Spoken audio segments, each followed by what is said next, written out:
Hi, this is Julius Santiago, and in today's video, I'm gonna share with you a mind technique that you can use to achieve the goal that you set for you and for your family.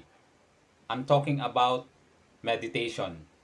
Meditation to me is just reprogramming your mind so that it can function to the highest level and achieve the goal that you set in the area of your finance, health, and success.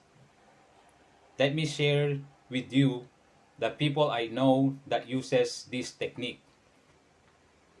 The late Steve Jobs, the founder of Apple, uses meditation. And he even shared it to Mark Zuckerberg, the founder of Facebook. Other people like Phil Jackson, the coach of Michael Jordan and Kobe Bryant, uses meditation, and he even shared it to MJ and Kobe. Even Oprah uses meditation as well. So, what are the benefits of using meditation? Here are the 10 benefits of meditation. Number one, meditation sharpens attention. Number two, long-term consistent meditation increases resiliency to stress. Number three, meditation increases compassion and makes compassion more effective. Number four, meditation improves mental health. Number five, meditation has a positive impact on your relationships.